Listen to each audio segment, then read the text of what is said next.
नमस्कार, हरियाणा न्यूज देख रहे हैं आप और मैं हूं आपके साथ विनय चौधरी। स्वागत है आपका हमारे खास कार्यक्रम 24 करण में। लोकसभा चुनाव अब बिल्कुल सर पर है। चुनावी प्रचार पुरजोर तरीके से हो रहा है। सियासी घमासान देखने को मिल रहा है।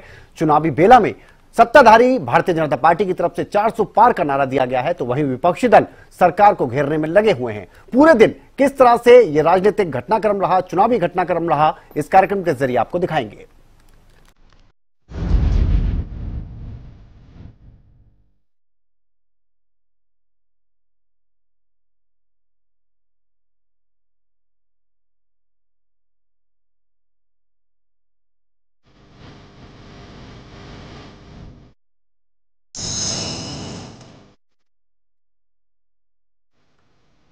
तो हरियाणा के मुख्यमंत्री नायब सिंह सैनी करनाल के निर्मल कुटिया गुरुद्वारे में माथा टेकने पहुंचे, आशीर्वाद लिया। साथ ही लोगों के साथ गुरुद्वारे में उन्होंने लंगर भी छका। इस मौके पर सीएम सैनी ने गुरुजन के दिखाए रास्ते पर चलने का संदेश दिया और साथ ही कांग्रेस पर भी तंज कसा है।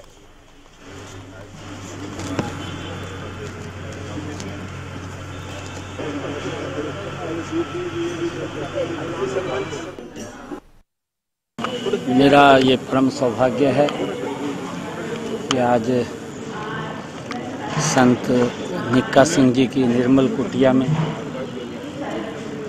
आने का सुबह सुबह यहाँ सौभाग्य प्राप्त हुआ है और आकर के मैंने महाराज जी के चरणों में शीश भी नवाया है, लंगर भी लिया है और मैं देखा है कि यहाँ पर हजारों की संख्या में निष्काम भाव से, निस्वार्थ भाव से यहाँ सेवाएं भी देते हैं और लोगों के लिए लंगर यहाँ उपलब्ध रहता है।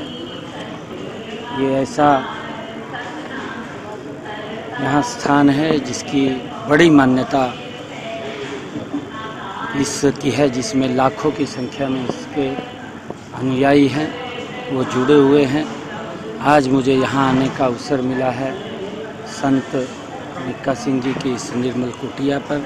मैं सौभाग्यशाली हूँ, मैं प्रणाम करता हूँ और क्योंकि मुझे भी यहाँ सेवा करने का आज अवसर करते रहे हैं, परंतु गरीबी ख़त्म नहीं कर पाए और गरीबों ने अब उनके ऊपर से विश्वास उठ चुका है।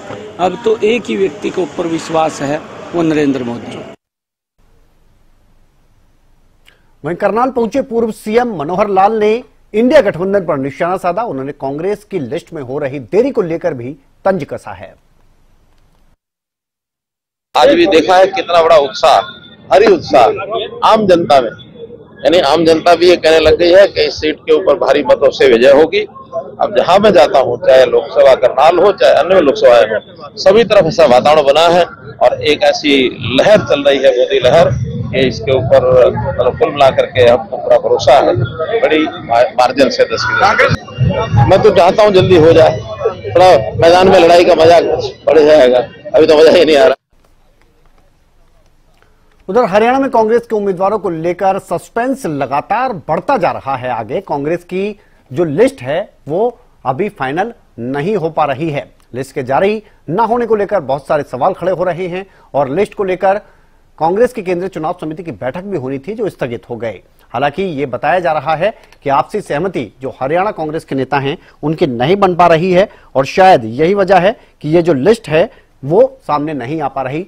हालांकि कुछ सीटों पर यह बताया जा रहा है कि तस्वीर पूरी तरह से साफ है, लेकिन कुछ सीटों पर अभी पेच फंसा हुआ है। टॉप लीडरशिप उम्मीदवारों के नामों पर लगातार मंथन कर रही है, इंतजार अभी बाकी है।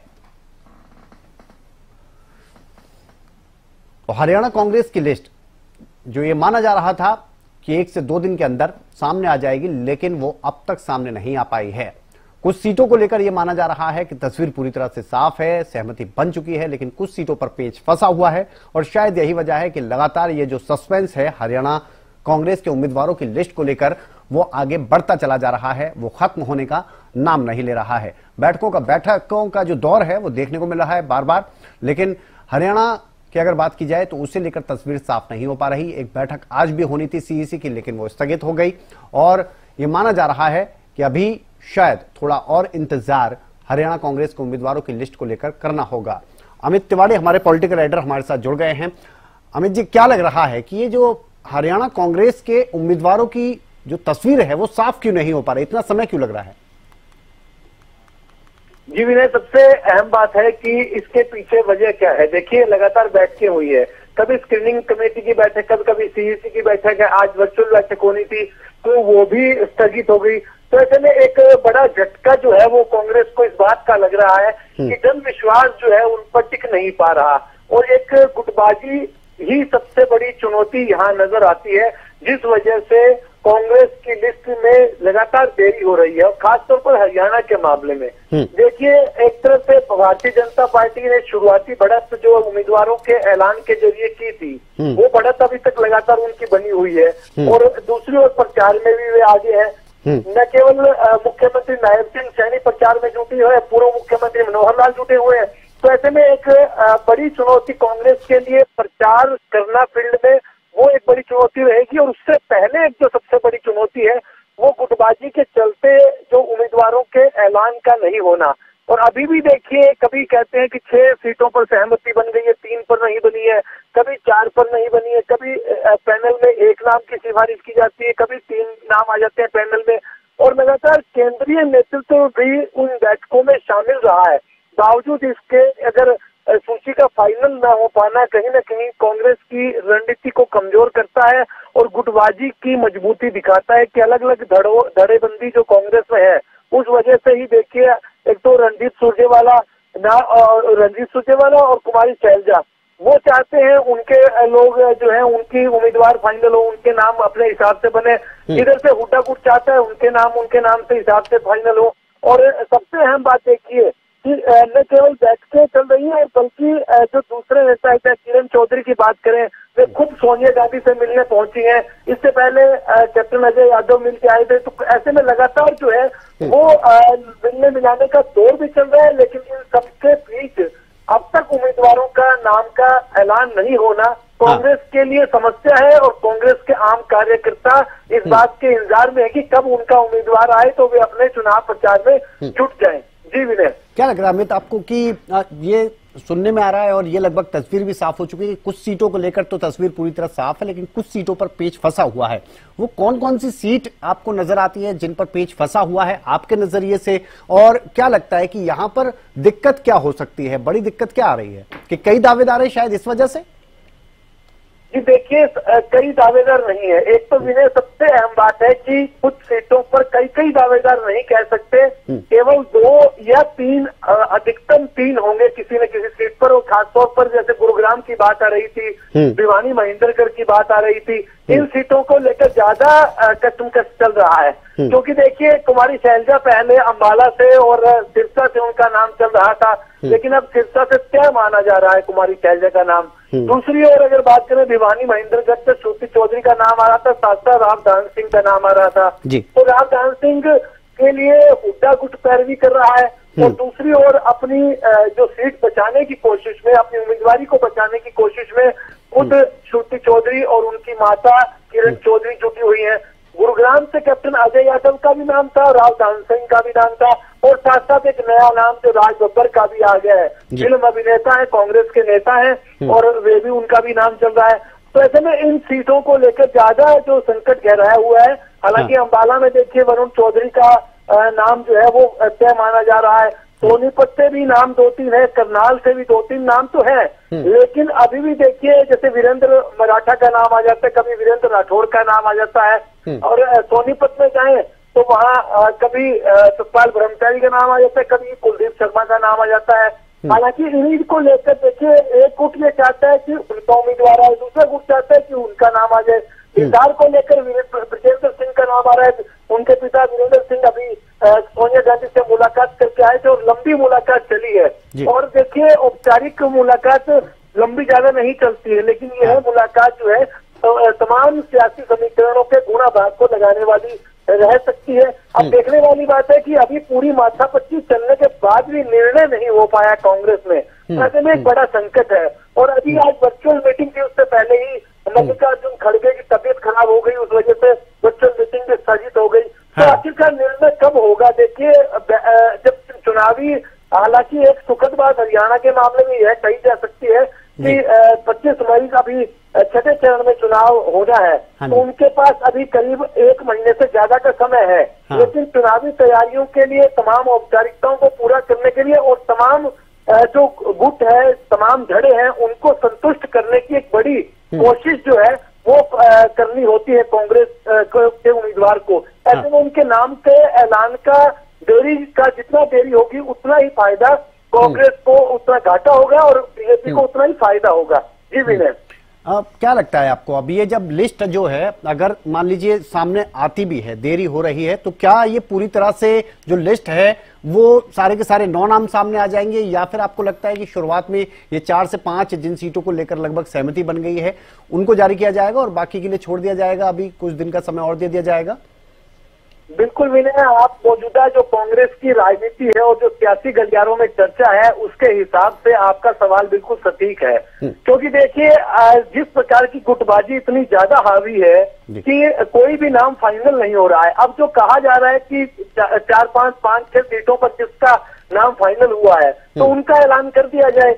लेकिन एक और भी सबसे बड़ी इसमें कमजोर कड़ी क्या है विनय, कि एक सीट का गुणा भाग दूसरी सीट से जुड़ा हुआ है। यानी कि देखिए, राव दान सिंह का नाम भिवानी महेंद्रगढ़ से चल रहा था, गुरुग्राम से भी राव दान सिंह का नाम चल रहा था। लेकिन अब भिवानी महेंद्रगढ़ से श्रुति चौधरी का नाम आता है तो उधर से समीकरण गड़बड़ा रहे हैं। कांग्रेस हाईकमान चाहता है कि हरियाणा में कम से कम 2 महिला नेत्रियों को चुनाव मैदान में उतारा जाए। कैसे कुमारी उतर रही है सिरसा से, तो श्रुति चौधरी का नाम जो है वहां भिवानी महेंद्रगढ़ से दिया जाए।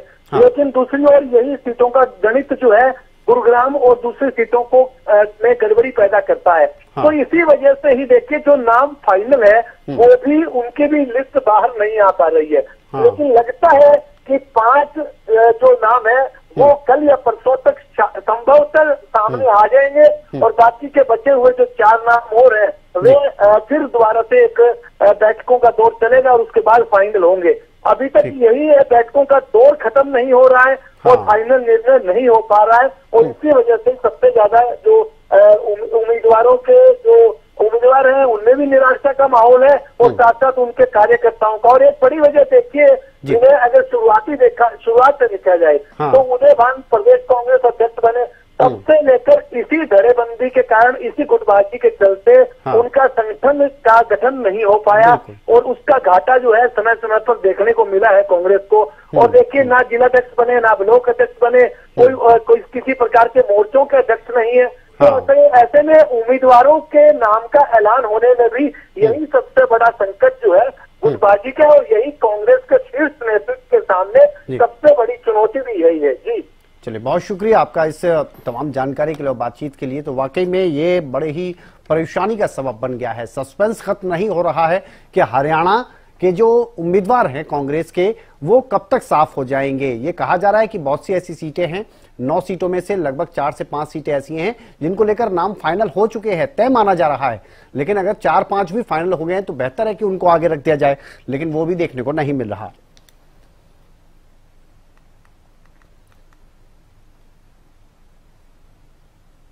उधर मथुरा से बीजेपी प्रत्याशी और मौजूदा सांसद हेमा मालिनी की अगर बात की जाए तो उनको लेकर रणदीप सुरजेवाला ने एक विवादित बयान दिया था। इसके बाद इलेक्शन कमीशन की तरफ से अब एक्शन देखने को मिला है। इलेक्शन कमीशन ने रणदीप सुरजेवाला को अगले 48 घंटे तक प्रचार, रैली, इंटरव्यू देने से साफ मना कर दिया है, रोक लगा दी है। 18 अप्रैल शाम 6 बजे तक ये रोक लगाई गई है। और जैसा कि ये माना भी जा रहा था कि रणदीप सुरजेवाला को लेकर एक्शन देखने को मिल सकता है, क्योंकि इससे पहले भी आपको बता दें जब नोटिस देकर जवाब मांगा गया था, अब यहां पर एक्शन देखने को मिल गया है।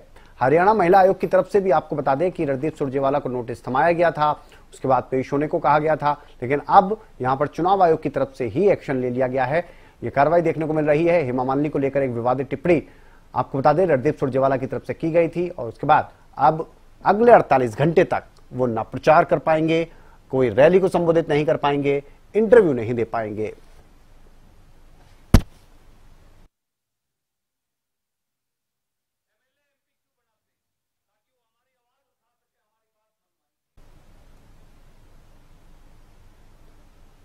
तो रणदीप सुरजेवाला की ये मुश्किलें बड़ी क्यों हैं? वो कौन सा बयान था जिसकी वजह से रणदीप सुरजेवाला के खिलाफ ये इलेक्शन कमीशन की तरफ से कार्रवाई की गई है? सुना देते हैं आपको अप्रैल की शुरुआत में रणदीप सुरजेवाला की तरफ से क्या कुछ उस रैली में हेमा मालिनी को लेकर कहा गया था। एमएलए एमपी क्यों बनाते हैं? ताकि वो हमारी आवाज उठा सके, हमारी बात मनवाए, इसीलिए बनाते होंगे। कोई हेमा मालिनी तो है नहीं जो ये बनाते होंगे, फिल्म स्टार तो है नहीं। हम तो हेमा मालिनी जी का भी बड़ा सम्मान करते हैं। क्यों? धर्मेंद्र जी के ब्याह रखी है बहू है हमारी, परंतु ये फिल्म स्टार तो हो सकता है कोई। हम लोग जो है, मुझे या गुप्ता जी को इसलिए आप बनाते हैं कि साहब हम लोग जो हैं आपकी सेवा कर सकें। तो सभी राजनीतिक पार्टियां अगर देखा जाए और उनके जो नेता हैं वो जोर शोर से चुनाव प्रचार में जुटे हुए हैं। और इस बीच कैबिनेट मंत्री जेपी दलाल की बात की जाए और राज्य मंत्री विशंबर वाल्मीकि की बात करें तो उन्होंने विपक्ष पर निशाना साधा है, अपनी जीत का दावा किया है। सुनाते हैं आपको। कांग्रेस ने, इसका मतलब यह है कि 55 साल तक इस देश का शोषण किया है, अन्याय किया है, जो उनको अब ध्यान में आया कि अब न्याय करने की जरूरत है। हमारी बात तो यह है कि हमने जो दुनिया मानती है कि जो हमारे संकल्प पत्र में पहले थे, धारा 370 समाप्त करने की, राम मंदिर निर्माण की, वन पेंशन की, और देश में जो आधारभूत ढांचा है तेज गति से उसको बढ़ाने की, कोरोना के संकट में किस तरह से वैक्सीन फ्री में देशवासियों को लगाई, किस तरह से 80 करोड़ लोगों को भोजन दिया, और जो प्रगति हो रही है वो सारी दुनिया मान रही है। और इसीलिए भारत का बच्चा बच्चा बोल रहा है कि उनको नरेंद्र मोदी जी एक बार प्रधानमंत्री फिर चाहिए। कि किसी भी राजनीतिक पार्टी को 100 में से 100 वोट उसके समर्थक नहीं होते, दूसरी पार्टियों के लोग भी होते हैं, लेकिन पिछले 3-4 साल से विपक्षी पार्टियों ने एक वो षड्यंत्र के तहत ये कर रखा है कि किसान का नाम लेकर के वो अपने कार्यकर्ता भेज करके विरोध करवाएं। ये एक उचित प्रथा नहीं है। चुनाव के अंदर हर आदमी को अपनी बात कहने का हक है और शांतिपूर्वक सबकी बात सुननी चाहिए। वोट अपनी मर्जी से जिसको देना दे। पूरे देश और प्रदेश में, विश्व में पूरा जो है ना एक भारतीय जनता पार्टी का प्रचंड लहर रहा है। नरेंद्र मोदी जी पूरे विश्व के नेता हैं और सबसे बड़े नेता हैं। पूरे देश में एक चर्चा है, एक मोदी जी की लहर है, भाजपा की लहर है, और यहाँ हम 400 पार का नारा दिया है। ये कोई झूठा नहीं है। हम जो है भारतीय जनता पार्टी 370 और एनडीए का जो है हम 400 पार कर पाएंगे। 10 की 10 हरियाणा से जीतने वाले हैं सर? बिल्कुल, हम 10 की 10 सीटें भारतीय जनता पार्टी के पक्ष में जाएंगे। जनता जो है ना केंद्र की नीतियों पर, प्रदेश की नीतियों पर जो है ना मोहर लगाएगी। फिर से यहाँ से हरियाणा प्रदेश में कमल का फूल खिलेगा।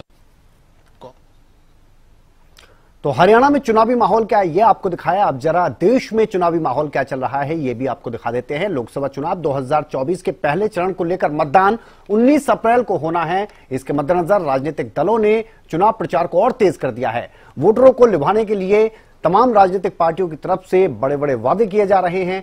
इसी कड़ी में प्रधानमंत्री नरेंद्र मोदी भी धुआंधार प्रचार करने में लगे हुए हैं। चुनावी रण के बीच सियासी वार पलटवार जो है वो देखने को मिल रहा है। और इसी बीच प्रधानमंत्री नरेंद्र मोदी ने पश्चिम बंगाल के बालूर घाट में एक रैली को संबोधित किया, टीएमसी पर निशाना साधा।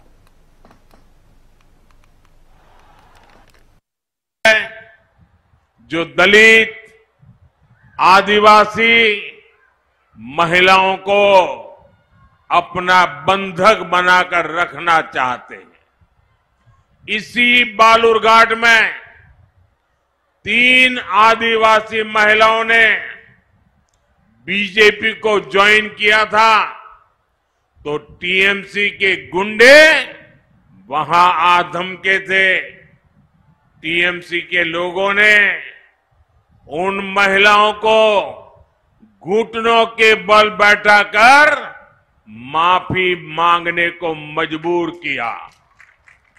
टीएमसी को लगता है कि दलित, आदिवासी, गरीब अपनी मर्जी से चलने के लिए आजाद नहीं है, लेकिन ये चुनाव इन्हें बताएगा कि बाबा साहब आंबेडकर के लोकतंत्र में दलित, वंचित, आदिवासी टीएमसी के गुलाम नहीं है और नहीं रहेंगे।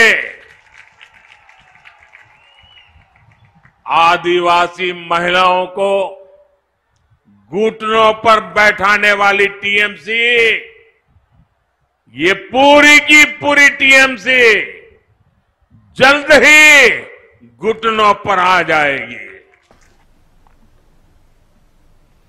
इसके अलावा प्रधानमंत्री नरेंद्र मोदी ने बिहार के पूर्णिया में भी जनसभा को संबोधित किया। इंडिया गठबंधन पर जमकर निशाना साधा। उन्होंने कहा कि ये वो लोग हैं जिन्होंने आपातकाल में संविधान को रद्द करने, संविधान को बंधक बनाने और संविधान को तोड़ने मरोड़ने का काम किया था।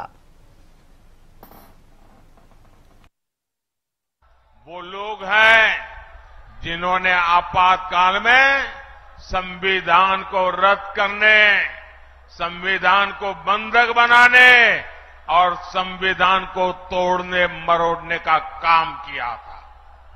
हमें याद रखना है, जो लोग सत्तावर सरकार को एक परिवार की मुट्ठी में रखना चाहते हैं, संविधान उनकी आंखों में हमेशा खटकता है। इसलिए अब ये लोग संवैधानिक व्यवस्था से हुए चुनाव के नतीजों को अस्वीकार करने की धमकी देने लगे हैं।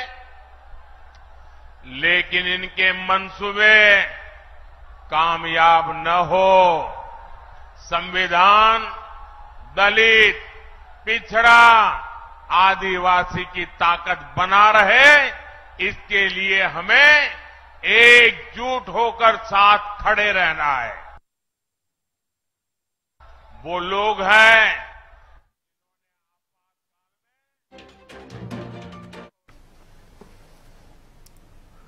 उधर केंद्रीय गृह मंत्री अमित शाह की अगर बात की जाए तो उन्होंने उत्तराखंड के कोटद्वार में एक जनसभा को संबोधित किया, जहां उन्होंने इंडिया गठबंधन पर निशाना साधा, 370 और यूसीसी जैसे मुद्दों को लेकर खुलकर बोलते नजर आए। नरेंद्र मोदी जी के प्रधानमंत्री बनने से पूरे देश को ढेर सारे फायदे हुए। हर गरीब को घर मिला, शौचालय मिला, नल से जल मिला, 5 किलो अनाज हर गरीब को फ्री ऑफ कॉस्ट मिला, 5 लाख तक का इलाज मिला, सभी जगह मिला। देश का मान बढ़ा, सम्मान बढ़ा। परंतु नरेंद्र मोदी के 10 साल में अगर किसी को सबसे ज्यादा फायदा हुआ है तो मेरे जम्मू कश्मीर वालों को हुआ है। एक जमाना था जिस जमाने में ऐसे जलसे की कल्पना ही नहीं कर सकते थे।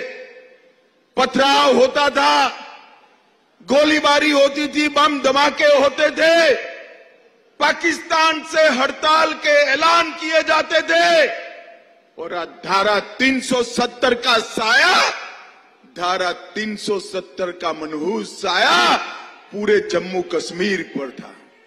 आज धारा 370 समाप्त हो गई है। टेररिज्म, आतंकवाद अपनी अंतिम सांसें गिन रहा है और जो युवा पथराव कर रहे थे वो युवाओं के हाथ में पत्थर की तरह जगह लैपटॉप है, लैपटॉप है परिवर्तन नरेंद्र मोदी जी। जब मैं यहां आया हूं तब हमारे मुख्यमंत्री धामी जी को भी बहुत बहुत अभिनंदन देना चाहता हूं। भारतीय जनसंघ की स्थापना हुई तब से हमारे नेता हमारे चुनाव घोषणा पत्र में एक मांग रखे थे। मांग क्या थी कि इस देश में धर्म के आधार पर कानून नहीं होंगे, इस देश में यूनिफॉर्म सिविल कोड होगा। और आज मुझे कहते हुए गर्व होता है, जोर से ताली बजाओ पुष्कर धामी के लिए। पूरे भारत में सबसे पहले यूसीसी लाने का काम हमारे उत्तराखंड के मुख्यमंत्री जी ने किया है। भाई और बहनों, और मोदी जी ने इसी तर्ज पर पूरे देश में यूसीसी लाने के लिए हमारे संकल्प पत्र में बात। उधर प्रधानमंत्री नरेंद्र मोदी ने एक इंटरव्यू के दौरान चुनावी बॉन्ड पर अपनी प्रतिक्रिया दी थी, तो वहीं पीएम मोदी के इस बयान को लेकर राहुल गांधी ने पलटवार किया है। पॉलिटिक्स में ट्रांसपेरेंसी लाने के लिए किया गया जी। तो अगर ये पॉलिटिक्स में ट्रांसपेरेंसी लाने के लिए किया गया जी, तो इसमें नाम क्यों छुपे थे जी? जब सुप्रीम कोर्ट ने कहा जी कि डेटा रिलीज होना चाहिए जी, तो इसको रिलीज होने से कौन रोक रहा था, क्यों रोक रहा था जी? किन डेट्स पे पैसा दिया गया, किसको दिया गया जी? जब ये डेटा मांगा गया जी, उसको भी किसने रोका? क्लियर सी बात है जी। ये प्राइम मिनिस्टर का विजन है जी। इसको स्ट्रीट लेवल पे एक्सटॉर्शन कहा जाता है, हफ्तेबाजी कहा जाती है। ये हिंदुस्तान का सबसे बड़ा हफ्तेबाजी का स्कीम है और ये प्रधानमंत्री ने कंसेप्शुलाइज किया है। आप किसी भी मुझसे नहीं पूछते हैं, आप किसी भी एक मिनट रुकिए जी, आप मुझसे नहीं पूछते, आप ऐसे करिए ना, किसी भी सीईओ से जाके पूछिए, वो आपको बता देगा, वो आपको बता देगा कौन उनको फोन करता है जी, इनके कौन से लीडर फोन करते हैं, बता देगा। मुझसे क्या पूछ। तो किस व्यवस्था में ताकत है वो ढूंढ के निकालते हैं कि पैसा कहां से आया और कहां गया। ये तो इलेक्टोरल बॉन्ड की सक्सेस स्टोरी है कि इलेक्टोरल बॉन्ड थे तो आपको ट्रेल मिल रहा है मनी का कि किस कंपनी ने दिया, कैसे दिया, कहां दिया। अब उसमें अच्छा हुआ बुरा हुआ वो विवाद का विषय हो सकता है, इसकी चर्चा हो। मुझे जो चिंता है वो, मैं ये कभी नहीं कहता हूं निर्णय में कोई कमी नहीं होती है, निर्णय तो चर्चा कर सीखते हैं, सुधारते हैं, इसमें भी सुधार के लिए बहुत संभावना है। लेकिन आज हम पूरी तरह काले धन की तरफ देश को धकेल दिया है और इसलिए मैं कहता हूं सब लोग पछताएंगे, जब बाद में ईमानदारी से सोचेंगे सब लोग पछताएंगे। अब देखिए इलेक्टोरल बॉन्ड का भी विशेषता देखिए कैसा झूठ चल रहा है। कुल देश में 3000 कंपनियों ने इलेक्टोरल बॉन्ड दिए हैं, उसमें 3000 में 26 कंपनियां ऐसी हैं जिन पर कार्रवाई हुई है। ये कहते हैं ना ईडी वीडी टिकना अपना, 3000 डोनर है उसमें सिर्फ 26, और उनमें से 16 कंपनियां ऐसी थी छापा जब लगा उस समय। चले तो हमारे खास कार्यक्रम 24 करण में आज के लिए फिलहाल इतना ही। आप बने रहिए हरियाणा न्यूज के साथ। नमस्कार।